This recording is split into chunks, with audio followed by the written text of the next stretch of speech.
অত্যন্ত গুরুত্বপূর্ণ খবর। টুলু মণ্ডলের বিরুদ্ধে গ্রেফতারি পরোয়ানা। টুলু মণ্ডল কোথায় তার টিকিও পাওয়া যায়নি, এবার তার বিরুদ্ধে গ্রেফতারি পরোয়ানা। কথা বলবো, রৌনক প্রতিনিধি রয়েছেন আমাদের সঙ্গে, থাকবেন রৌনক। তার আগে আরো একবার আপনাদেরকে জানিয়ে রাখি, টুলু মণ্ডল যার প্রভূত সম্পত্তি, যার সোনার খনি, যার টাকার পাহাড়, নিউজ 18 বাংলা দিনভর আপনাদেরকে দেখিয়েছে, সেই টুলু মণ্ডলের বিরুদ্ধে এবার গ্রেফতারি পরোয়ানা। কথা বলবো, প্রতিনিধি রৌনক রয়েছেন সঙ্গে। রৌনক, দেখো, একেবারেই টুলু মণ্ডলের খোঁজে ইতিমধ্যে বেশ কিছু জায়গায় তল্লাশি অভিযান চালানো হয়েছিল বীরভূম জেলা পুলিশের তরফ থেকে।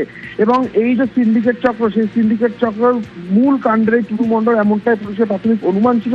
এবং পুলিশের তরফ থেকে আদালতে আবেদন করা হয়, সেই আবেদন মঞ্জুর করে আদালত। এবার টুলু মণ্ডলের বিরুদ্ধে ইতিমধ্যে গ্রেফতারি পরোয়ানা জারি করা হলো পুলিশের তরফ থেকে। অর্থাৎ এবার বীরভূম জেলা পুলিশের পাশাপাশি পারিপার্শ্বিক যে থানা, সেখানেও জানিয়ে দেওয়া হবে যে কোনোভাবে যদি টুলু মণ্ডল কোথাও পালিয়ে যেতে না পারেন, কারণ তদন্তের স্বার্থে তাকে জিজ্ঞাসাবাদ করা অত্যন্ত প্রয়োজন।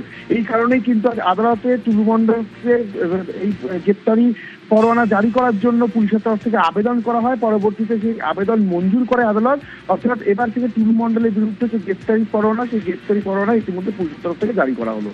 কোথায় টুলু মণ্ডল, কি জানা যাচ্ছে এখনো পর্যন্ত? তার তো কোনো ট্রেস পাওয়া যাচ্ছে না এখনো পর্যন্ত। কি এই সম্ভাবনা জোরালো হয়েছে কোথাও রৌনক যে সে বিদেশে পালিয়ে যেতে পারে? দেখো, এই সম্ভাবনা একেবারেই কিন্তু উড়িয়ে দেওয়া যাচ্ছে না। কারণ এই টুলু মণ্ডল কোথায় রয়েছে, তার সঙ্গে একটা দুবাই যোগ রয়েছে। দুবাইতে তার বেশ কিছুবার আনাগোনা, এই বিষয়ে কিন্তু তথ্য সামনে এসেছে। সেই জায়গায় দাঁড়িয়ে দুবাইতে না বাংলাদেশ, কোন জায়গায় তিনি পালিয়ে গেলেন, বা যদি দেশে থাকে বা শহরের কলকাতা বা পারিপার্শ্বিক কোনো জেলাতে থাকে, তারা নিজেকে গা ঢাকা দেওয়ার তিনি চেষ্টা করছেন। এবং তুমি জানবে, কিছুক্ষণ আগেই টুলু মণ্ডলের ম্যানেজার নিজেকে দাবি করছিল এবং তিনি জানিয়েছিলেন যে সকালবেলায় নাকি টুলু মণ্ডল তাকে ফোন করেছিল। তাহলে আদতে তার এক্সাক্ট লোকেশন কোথায়, তিনি কোথাও পালিয়ে গেছেন না পালিয়ে যাওয়ার চেষ্টা করছেন, গোটা বিষয়টি কিন্তু তোমাদের খতিয়ে দেখা হচ্ছে, যাতে তিনি পালিয়ে না যেতে পারে। এই কারণে মিনার মণ্ডলকে জিজ্ঞাসাবাদ করে কোনো সন্ধান পাওয়া যাচ্ছে? দেখো, একেবারে যেহেতু নিজাম মণ্ডল টুলু মণ্ডলের ক্লোজ অ্যাসোসিয়েট, যে কারণে কিন্তু তাকেই আগে গ্রেফতার করা হয়। এবং এই মামলায় টুলু মণ্ডল মূল কাণ্ডারি থাকলেও যেহেতু খুব ক্লোজ অ্যাসোসিয়েট, তিনি তাকে গ্রেফতার করেই কিন্তু আরো একাধিক ব্যক্তির নাম সামনে আসে। এবং তার গ্রেফতারি পরে কিন্তু ইতিমধ্যে টুলু মণ্ডল হয়তো বুঝতে পেরেছেন, যেমনটা তার ম্যানেজার জানিয়েছিলেন, আর সকালবেলায় তাকে নাকি ফোন করেছিলেন টুলু মণ্ডল। সেই জায়গায় দাঁড়িয়ে যদি তিনি কোথাও পালিয়ে গিয়ে না থাকেন, যাতে কোনোভাবে পালাতে না পারে, সেই কারণে কিন্তু ইতিমধ্যেই টুলু মণ্ডলের বিরুদ্ধে গ্রেফতারি পরোয়ানা জারি করা হলো পুলিশের তরফ থেকে।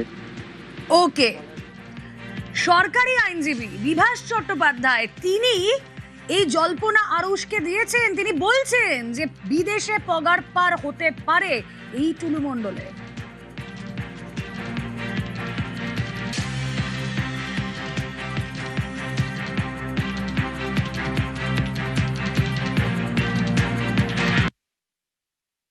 মূল যে অভিযোগটা যাকে বলা হচ্ছে টুলু মণ্ডল, তিনি কি দেশে রয়েছেন না দেশ ছেড়ে?